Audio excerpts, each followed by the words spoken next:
Om Namo Venkatesaya.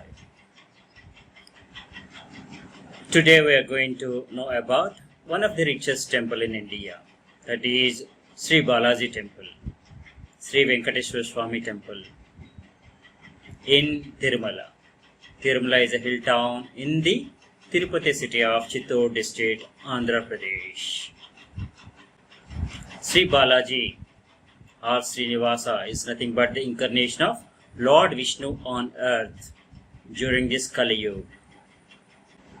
Lord has made Tirumala as his abode to save the humanity from the effects of this Kali Yuga. Kaliyuga Vaikuntham. Tirumala is also called Kaliyuga Vaikuntham.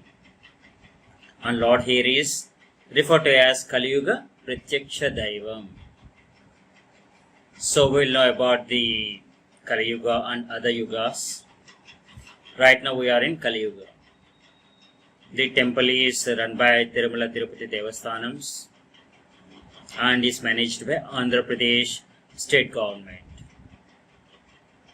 This temple has got a lot of history that was managed by so many, including East India Company and many others. Lord's temple is around 900 meters above the sea level and is also called Sheshachalam Hills. And there are 7 hills in cluster and also represent the 7 heads of Adishesha. Adishesha or the serpent on which Lord Vishnu takes rest. Lord Vishnu, in the name of Srinivasa, has made his abode on the 7th hill, that is Venkatadri. There are 7 hills cluster. These 7 hills are Sheshadri, Neeladri, Garudadri, Anjanadri, Vrishabhadri, Narayanadri, and the 7th one is Venkatadri. That's why we call him as Venkatachalapati. Adri, Achala means mountains. There is a holy tank by the name Sri Swami Pushkarani on the top of the Venkatadri hill, and Swami Srinivasa temple is nearby. Swami Pushkarani Tate. The temple, the architecture, the other developments are not important for us. What is important for us is having peaceful, pleasant darshan of Lord Srinivasa. Right? Many devotees come from thousands of kilometers from every nook and corner of this world to have a glimpse, darshan of Lord Srinivasa. And in fact and unfortunate, that's going to be just few seconds. No one can really enjoy the darshan to the satisfaction. The queues are serpentine. Waiting halls are full. When you enter the Garbhagruha or the Sanctum Sanctorum, the security starts pushing you mercilessly. And the idol is 20 feet away from you. That's the last point. There is a special occasions or special tickets and provisions are made if you want to see God from near distance, of course. That's not normally available or commonly available.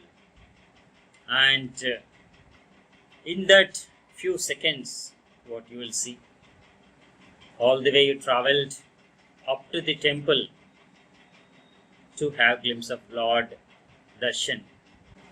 All the way you traveled from so much distance and spent so much time to have a glimpse of Lord.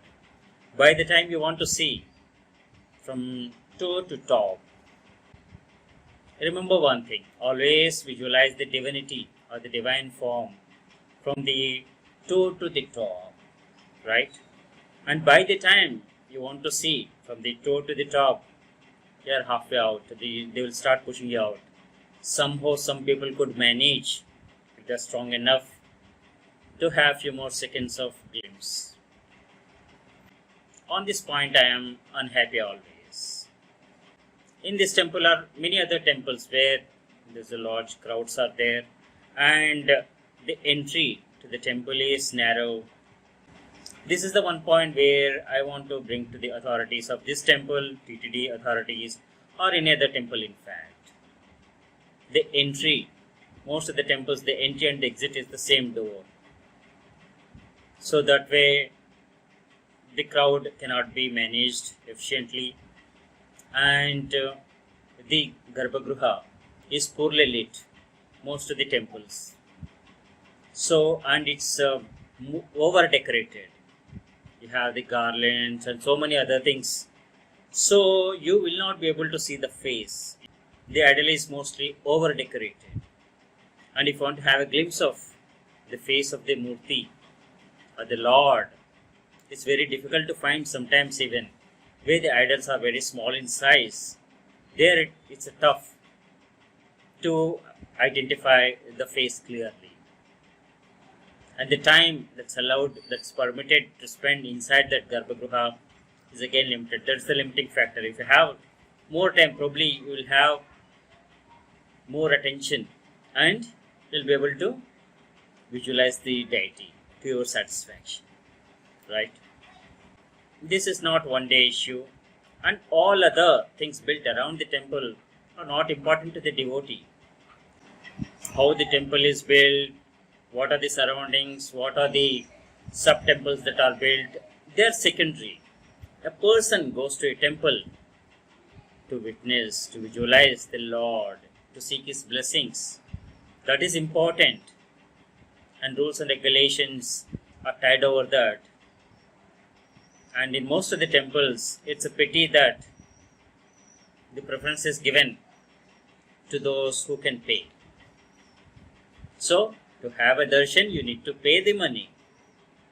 That's not correct. Right? The temple authorities say that we are collecting the fund in the name of development. The development comes anyway by the donations of the devotees. Again, you are finding another stream to earn the money. And whatever you are doing, do for the benefit of the devotee. You are collecting the funds.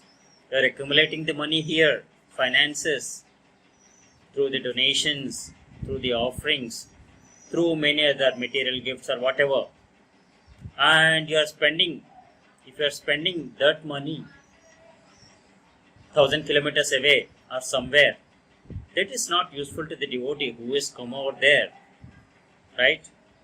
And where that temple is located, that temple, that city, that state should flourish, right? And coming to the richest temples, they have lakhs of crores of rupees in the deposits as an assets to that temple. Besides this Lord Venkateswara temple, there are many other rich temples which have the patronage from centuries. Many richest temples, including Venkateswara Swami temple, are not today's temples. They are there from centuries, had the patronage of many kingdoms, many kings. The richest temples are there for centuries with the patronage of the kings over many generations, and lot of assets are lying in the name of the temple. The trusts are there, they are managing or whatever, how the funds are being managed, some transparent, some unknown. There are many people who are living on the temple's offerings, temple's donations. Use, misuse, that's a secondary factor.